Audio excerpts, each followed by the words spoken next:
What's up, everybody? This is Kenny Duncan. I'm coming here live to you from Mexico City. I just got finished with an event called the Barber Match Mexico 2017. It was a beautiful event. There was over 1,200 people in the building, and barbers that are passionate about what they do and eager to showcase their skills and talent were just competing on the stage, battling out for a bunch of tools, trophies, and a bunch of money. Definitely was a great event to be a part of. But on a more serious note, I wanted to talk to you about the business of barbering. For those of you millennials that may have seen the advertisement for this particular webinar and was confused or curious, even enthralled by the title of Seven Figure Barbering, I want to dispel a few false ideas from the very beginning. This is a multi-billion-dollar industry, but I'm not telling you that every single year I've made $1 million as a barber. But what I will tell you is there's some money out there within barbering that adds up to multiple millions of dollars in a career. When choosing a career, we have to think about a few things. If you take some time to Google whatever career or research whatever career you want to be a part of, if you're young, thinking about what you're going to do with your life, what you're going to do with your career, and you're asking yourself, what is it that you want to do? One of the things I challenge you on is to do some research on the lifetime earnings of that particular profession. For instance, if you only have a high school diploma, the average high school graduate during a 40-year work period from 25 to 65 is 40 years. The average high school graduate during that time, or during that 40-year work period, or even longer, only averages approximately $1.1 million in their lifetime. I want you to just let that sink in and let that digest. Everybody's talking about making $1 million. Everybody's talking about the money they want to make. They want to grind. They're after the bag. But the high school graduate, based on their earning potential, can only make $1.1 million in their lifetime. If you go to college, you said to yourself, I want to go to college and I want to pursue something a little bit higher than what somebody just with a high school diploma can actually pursue. A high school diploma can get you 1.1 million. A college degree in your lifetime will earn you on average of $2.3 million in your lifetime. One thing I would like to tell you is that as a barber, those things and those numbers do not apply. Now, I'm not talking about the barber who comes in late, leaves early. I'm not talking about the barber who was his part-time with it. I'm not talking about the barber who has a part-time job in the afternoon, or he drives school buses, or he works at FedEx at night, or he drives Uber when he doesn't have clients. I'm not talking about that barber. I'm talking about the barber who actually is dedicating, 5 days a week to putting in time inside the barbershop. That's the guy that I'm talking to. That particular guy, within 2 years, he'll be able to average on an average income per year of $100,000. And there's easy ways to actually get there. When you're overly dedicated as a barber, earning $100,000 a year is not impossible. And here's what I want you to think about. If he can earn $100,000 after 2 years, just imagine what he's going to earn after 12 years. After 12 years, he's already reached his million plus. So what the high school graduate can do in 40 years, the overly dedicated barber can do in 10 to 12. What a college graduate would do in 40 years, the overly dedicated barber can end up doing it in 20 to 22 years. Do you guys see where I'm going with this one? I have a client. He's a doctor, and he's let me know exactly what his earnings are, and we're around the same right now. Now, he's going through 12 years of college education and postgraduate education, and at this particular point in his life, he's questioning whether he should have done it. And the main reason why is because one of the things that happens for him is that he moonlights as a photographer, and controlling his own destiny, being somebody who's driven, somebody who's dedicated, somebody who's organized, somebody who's has a high business acumen. He realized that he can control his own destiny more and actually have a higher earning potential by being his own boss. One thing barbering does, it gives us the ability to be your own boss. Nobody tells you that you have to stop working unless you're working at a shop that actually closes at that particular time. But if you're working in this field, the check that you end up cashing, the money that you end up earning, will solely be dependent upon the effort and energy that you put into your barbering career. Average doctor earns between 4.8 to 5.3 million in their lifetime. But there's a couple of factors I want you to think about.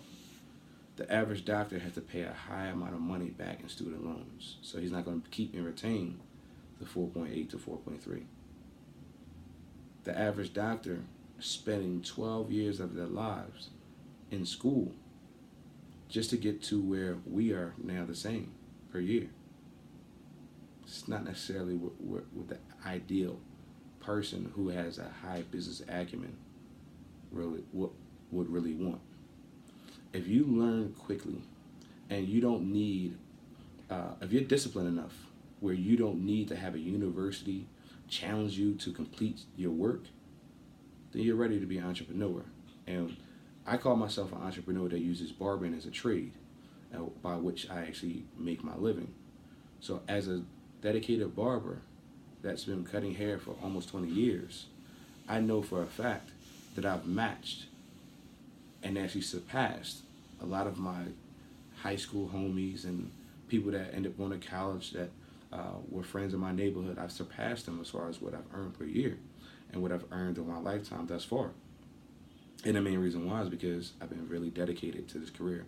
It's one thing that's interesting is that for those of you that feel as though barbering isn't a good profession, I will tell you, I looked down on barbering. I told everybody I did not want to be a barber. I told everybody that I'm going to go to Temple University, I'm going to specialize in X, Y, and Z, and I'm only going to cut hair just to get me through college, and that's it. Well, what I didn't know, that barbering was going to open up doors for me that other things, other careers just would not. As a barber, I've got a chance to do 5 world tours with major artists. As a barber, I've got a chance to be paid to be in places other people had to be paid to be in.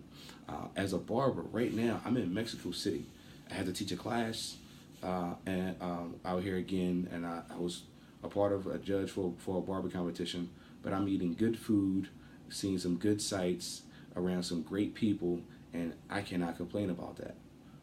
Being a dedicated barber, one of the biggest things that you would get outside of becoming somebody who will earn 7 figures faster than the average. That's the key part of this webinar. If you are a dedicated barber, you will reach 7 figures faster than the average person with your dedication, if you're dedicated.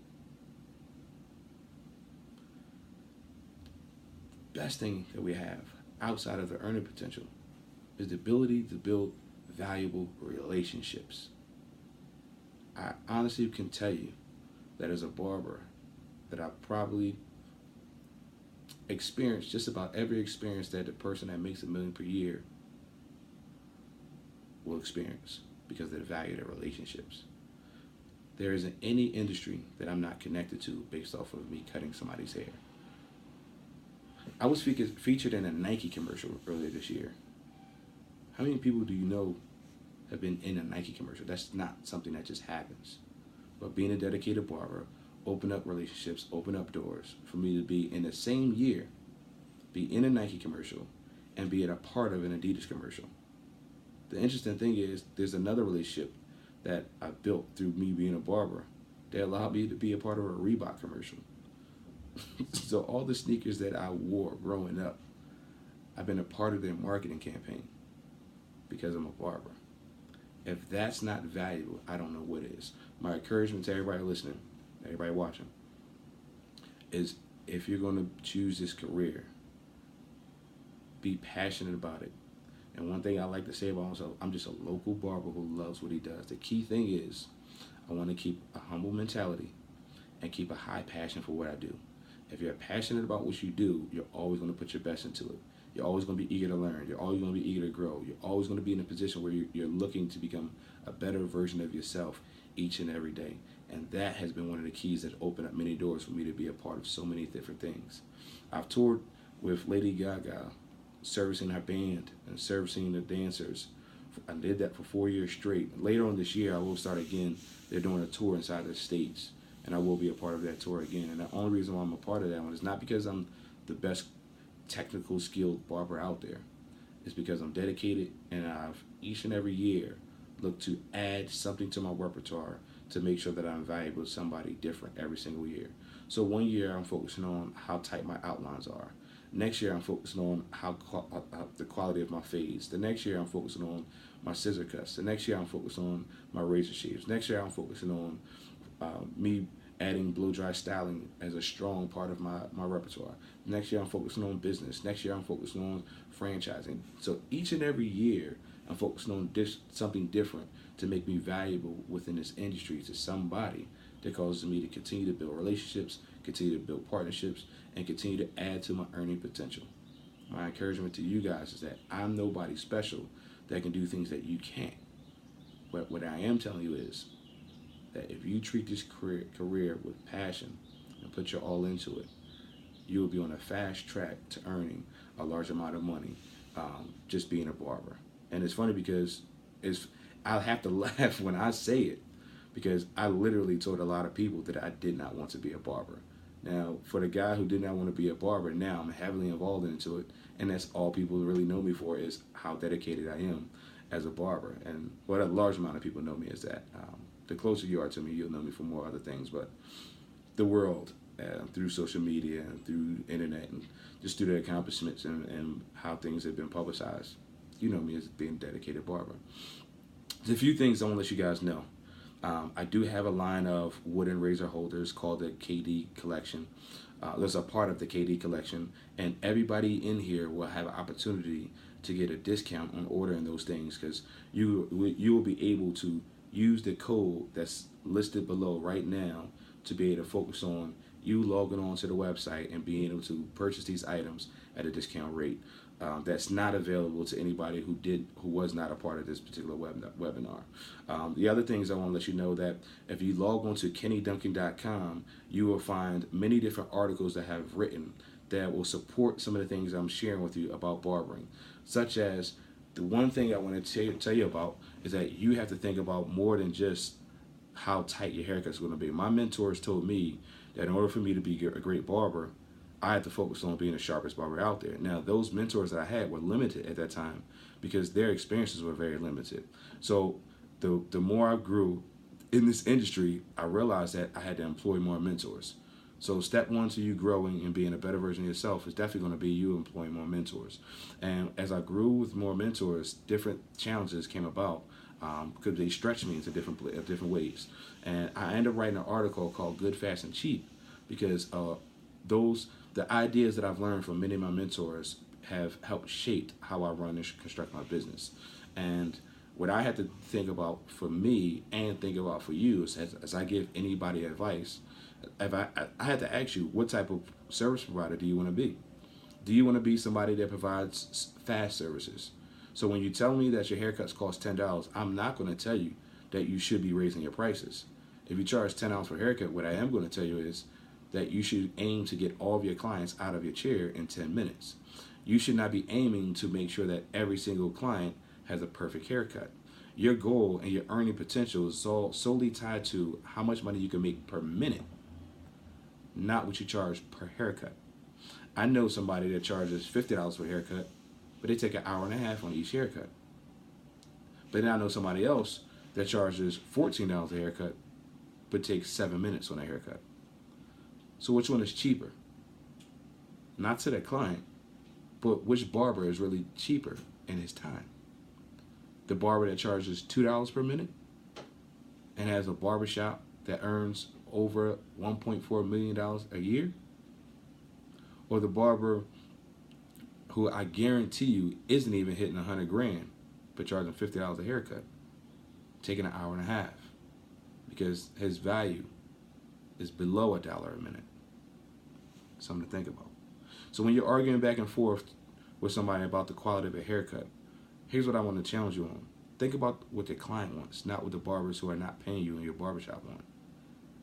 That's cardinal rule to destroying your earning potential, is being worried about the person who's not paying you. If a barber that's working with you, or the barber who was on Instagram that you're looking for his approval or his likes, is not paying you, why are you ignoring the person who's paying you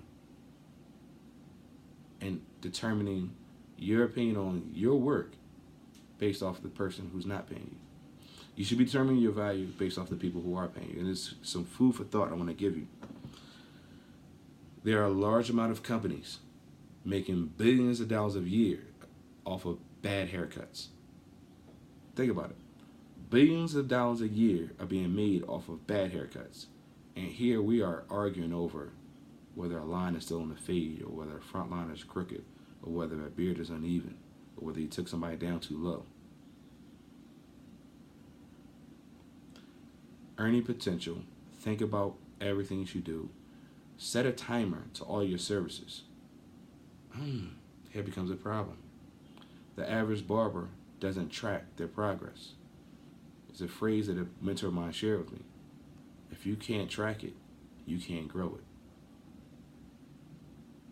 When you're developing your price list, you should be thinking about how much time each service is going to take you, and then correlate the value of your time into it. If you want to think about what the value of your time is, I want you to add up all of your monthly bills.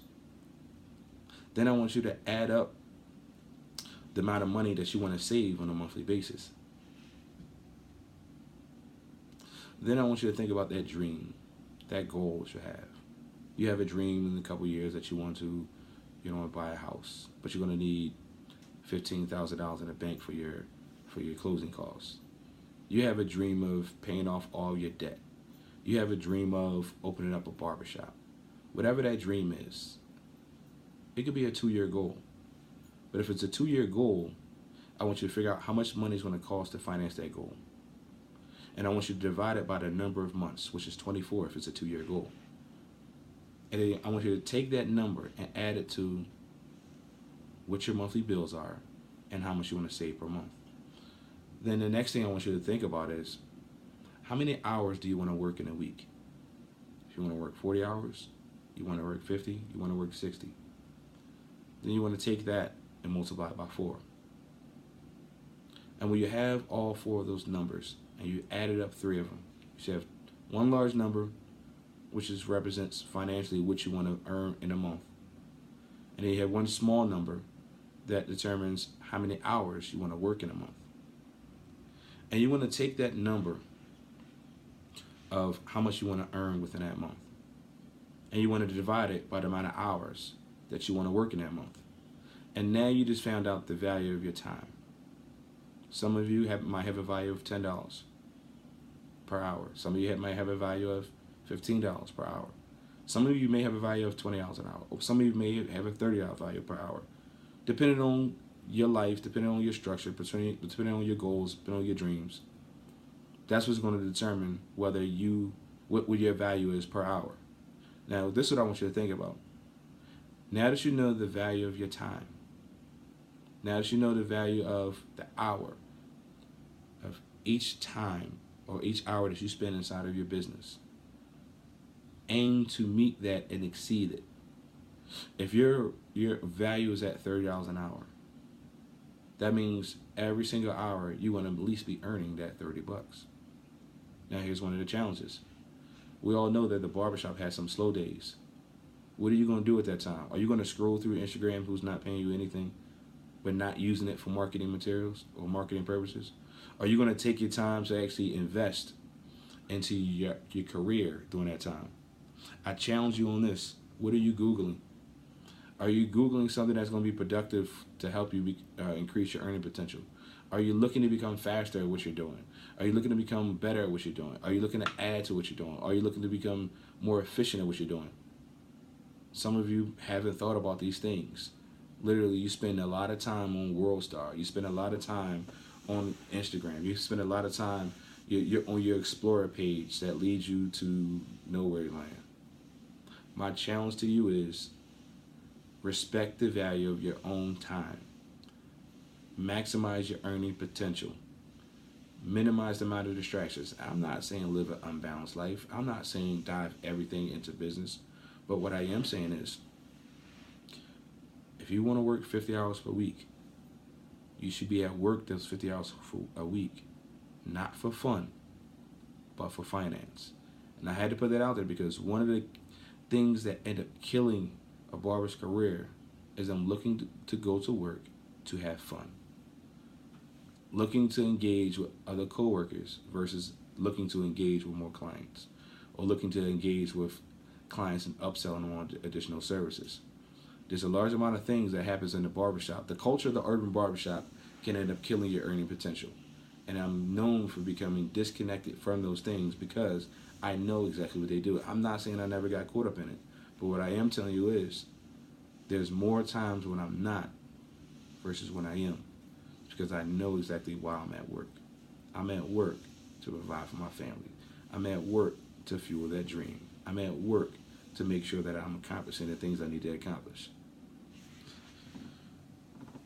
A few things I want to share with you in reference to mindsets. I don't want you to just focus on your talent as a barber. When everybody thinks about how good as a barber is, and the first thing you talk about is how good their haircuts are. And honestly, that's not true. I've known a large amount of barbers that charge the highest amount of prices end up having the lowest amount of talent in comparison to some of the other people that I do know that spend a lot of money or a lot of effort and energy into increasing their quality, but they struggle with feeding their families because their business acumen isn't there. So I don't want you to think about just talent. I want you to think about three things. I want you to think about talent, effective management, and your public perception. Those three things act like they're catalysts to a successful career. Talent is needed as a barber, but I'm not saying that it has to be a high amount of talent. If you take your talent and you add to it effective management, what do I mean by effective management? Most of us work in a system that doesn't provide us with the best amount of business structure. Unless you're working in a commission-based salon that has a receptionist at the front desk, that has a manager that's not somebody who works inside of the business as an operator, but somebody who actually spends time working on the business, promoting the business, making sure that your chair spins. If you're not in that type of business, you have additional responsibilities. And my highest suggestion, because of what I learned through my own flaws, I learned that I'm not the greatest manager. So what do? I incorporate the people and the resources around me that's going to help me overcome what my challenges have been. What I did for effective management is that A, I hired somebody in my shop to be a manager. B, I made sure that my shop is actually structured with me and a partner. C, I incorporated online appointment booking using an app called Reserva. Reserva for me has provided me additional accessibility to my clients without the additional responsibility of me now being a slave to my phone. There's an article that I've written on KennyDuncan.com that talks about being a slave to your phone. I highly suggest that you read that as one of the resources to reinforce some of the ideas that I want to share with you today. But what using Reserva did for me allowed for me to track my business for me and my employees.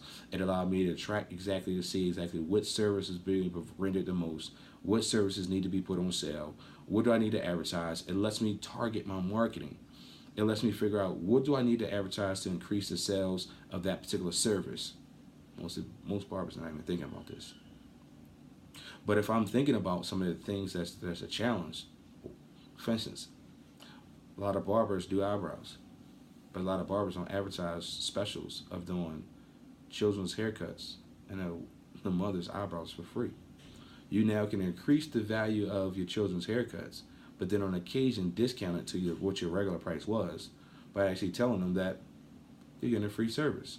So when that free service during those particular slow days, your Tuesdays and Wednesdays, are being asked for outside of those days, now you've structured yourself to earn more money, because now you're marketing to a different group.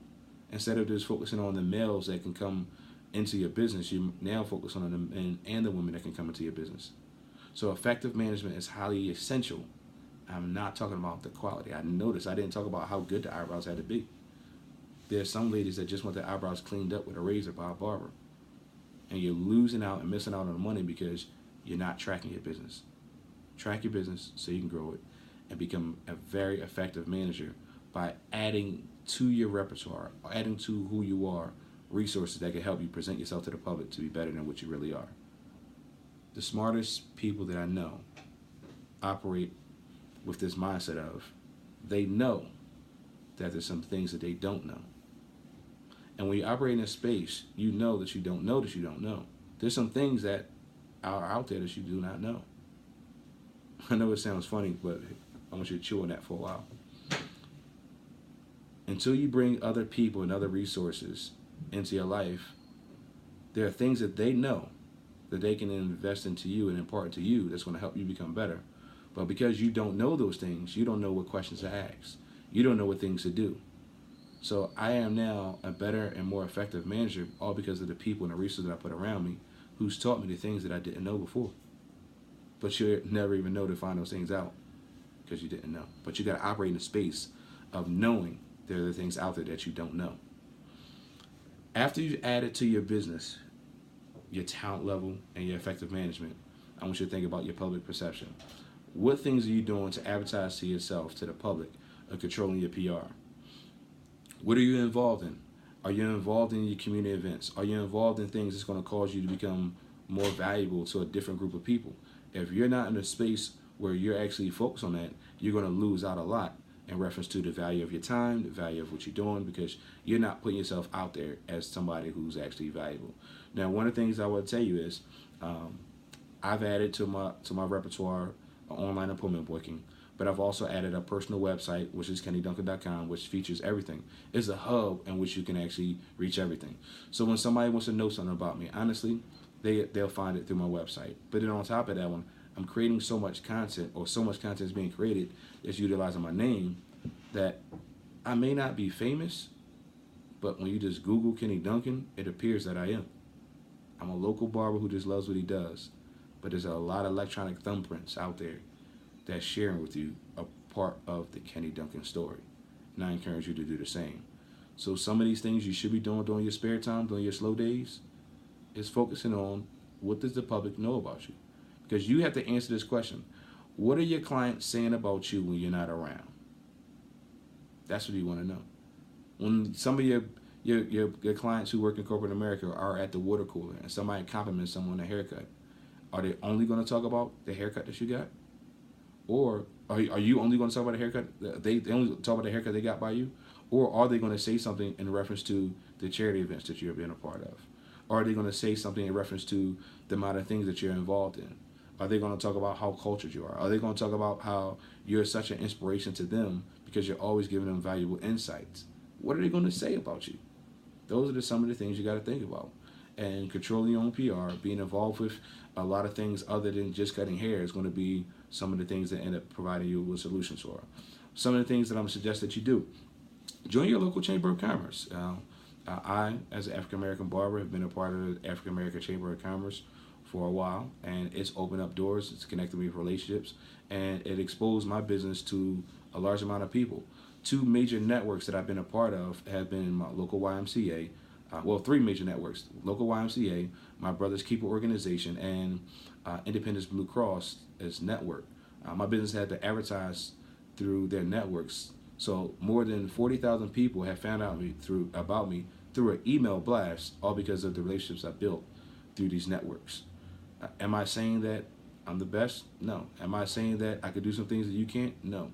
But what I am saying is there are some things about barbering that you haven't been thinking about that are the reasons why you are not earning $100,000 plus per year. It's the reason why you looked at the title of seven-figure barber and said barbering can't provide you with that one. When in reality is, a dedicated barber, honestly, will be on a faster track to $1 million than the average job or average employment opportunities that are out there. Food for thought, something to think about. Some other things I would suggest you do. Attend your local art exhibits. Think about this.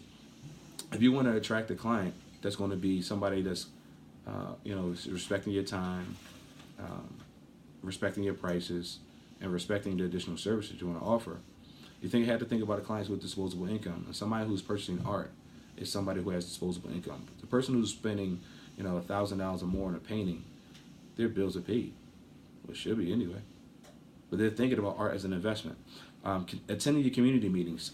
Connect with your local leaders that's going to help you connect you to the programs that's going to help benefit your business. Visit every non-competing local business and figure out how you can actually partner with them to offer opportunities to promote your business through their business. I've done it with cell phone stores where we've been part of their door-to-door mail campaign where they're offering discounts to their clients when they come in and purchase cell phones. Most recently, AT&T was in my barbershop giving out $5 off to everybody who signed up for AT&T while in my barbershop, and then they had a raffle for a free iPad. What do you think the clients that won $5 or the client that won an iPad are saying about Main Attraction Unisex Salon when they went to work? Hey, that's a nice haircut. You know what? When I was getting this cut, I signed up for AT&T and I won an iPad. Don't you think that his friends are going to want to come to my barbershop? These are some of the things that I want to share with you. And none of it was surrounding how good a haircut was. We're not talking about somebody saying, hey, you can come to Main Attraction and get the best fade ever. No, we're saying that you can come to Main Attraction and you can get an amazing experience. And you just might get one of the best fades ever. So, just in a recap, I want to challenge you on your work ethic. I want to challenge you on how much you invest into your barber career. I want you to think about some of the things that's going to cause you to be much more successful than what you are now. And I want to throw some numbers out there with you. If you're charging $30 for a haircut and you're working in a barbershop that charges $200 for rent, you need to service 73 people a week, which is not hard. If you're taking 30 minutes on a haircut at 73 people a week, you can probably do it in 35 hours of actually working if you have appointments back to back to back. But we know that the average barbershop doesn't have people waiting all the time like that. So this is what I want to challenge you on. Think about a realistic schedule that you can keep, that you can market, you can advertise to a lot of people, and you definitely should be carrying business cards. The rule of thumb of the 500 business card challenge is that if you get rid of 500 business cards every 30 days, you're going to be adding additional work to your next 30 days. 18 people a day, new people, not the same people. 18 people a day, make sure that they get a business card. And look for the people with a haircut. Compliment them on their haircut. And let them know whenever their barber's not available that you're available. And if they're near your business, there's no reason why they should be coming in your business. So reaching that 73 haircuts per week is not hard. But you'll earn a little bit over $2,000 a week. And after subtracting your booth rent of $200, you'll be around $1,990. You multiply that by 51, because you might want to take a week off. You might have a couple of sick days, whatever it may be. So I'm saying multiply by 51. You're already positioning yourself to make $101,000 per year after booth rent.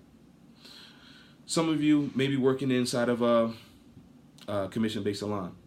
If you want to focus on your take-home pay being $100,000 per year, here's what your goals should be on your daily earnings. If you're in a 70-30 split, your goal should be to make $596 per day, which is $49.65 per hour. That's what your goal should be for you to take home $100,000 in that year. You're going to earn $143,000, but you're going to take home $100,000. If you're at an 80-20, because some barbershops may offer you that opportunity, you want to earn $125,000 per year. And what is that going to be daily? You want to make sure that each day, 5 days a week, that you're earning $520 per day. $43.40 per hour. That's going to allow you to take home $100,000 in that year. Now the goal really is what you do with your money. There's an opportunity for you to invest. I would challenge you on a few things. My very first piece of property that I purchased was through the Philadelphia share sale. For those of you who may not be as fiscally responsible with your money, you have opportunities to save 10, 15, 20 grand after a couple years or a year, depending on how your lifestyle is structured. Save your money and invest it. The best advice I can give you before I go is, and this is my personal goal now, my personal goal is for me to have a franchise of a bunch of different barbershops, but I own the buildings.